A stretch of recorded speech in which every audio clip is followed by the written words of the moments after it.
Oi pessoal, bom, eu hoje tô trazendo umas unhas maravilhosas.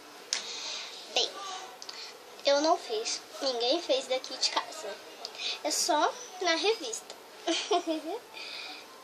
Sério?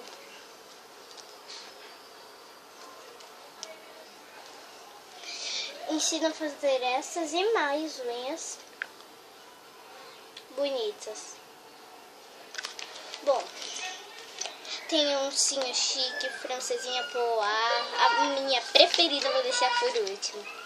Glitter piscina, essa unha aqui, ó. Oh meu Deus. Oncinha que é chique bem. Ó, muito linda, meu Deus. A minha preferida, vou deixar por último, eu já disse. Francesinha polar. Vocês sabem fazer, ó. Muitos de vocês sabem fazer, né? Linda e divertida.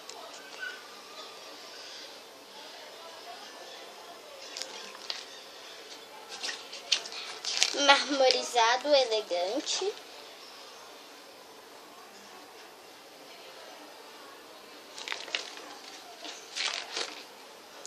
Buquê 3D, muito linda.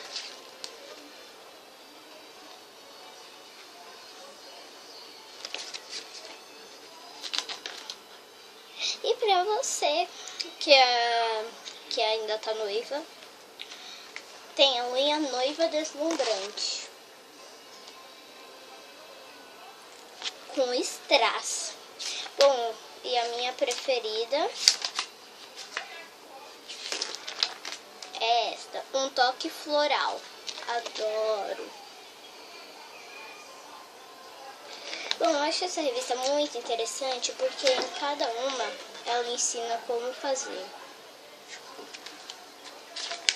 E aqui no final, para noivas, coisas que você sempre quis saber.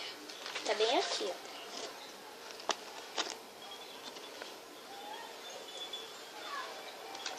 Bem,